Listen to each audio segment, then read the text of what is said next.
সুরের মূর্ছনায় সৌদি আরবের বন্দর নগরী জেদ্দা মাতালেন বাংলাদেশি কণ্ঠশিল্পীরা।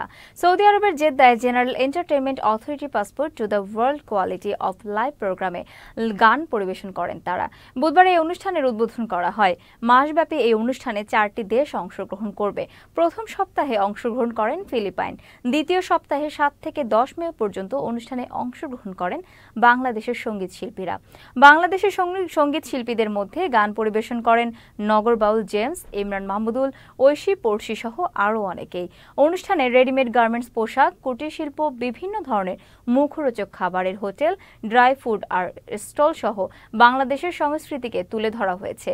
অনুষ্ঠানে উপস্থিত হয়ে সৌদি সরকার এবং general entertainment authority passport to the world এর সবাইকে বাংলাদেশ সরকারের পক্ষ থেকে শুভেচ্ছা ও অভিনন্দন জানান বাংলাদেশ কনসুলেট জেনারেল জেদ্দার consulate general Mia Mohammad Mainul Kabir. Assalamu alaikum. I am very happy to see all the Bengali community coming in tonight and here in Jeddah for the Passport of the World event. MashaAllah, it's very exciting.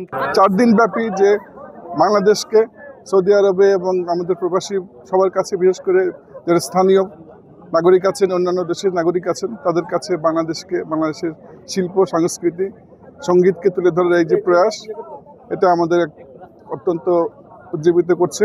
সৌদির আমাদের বাঙালি প্রবাসী ভাইদের এবং বোনদের কাছ থেকে একদমই মনে রাখবো এবং সৌদি সরকারকে অনেক অনেক ধন্যবাদ এত সুন্দর বিনোদনের আয়োজন করে দেওয়ার জন্য তাদেরকে। প্রবাসীদেরকে বলতে চাই যে এখানে যারা আছেন তারা যেন মন দিয়ে কাজ করে এবং বাংলাদেশের সুনাম অক্ষুণ্ণ রাখে। যে এতে আসলে আপনারা বাংলাদেশকে রিপ্রেজেন্ট করছেন, বাংলাদেশকে বাঁচিয়ে রাখছেন, তো আপনাদের জন্য গান গাইতে পারাটা এটা আমার জন্য আসলে খুবই আনন্দের একটা অনুভূতি।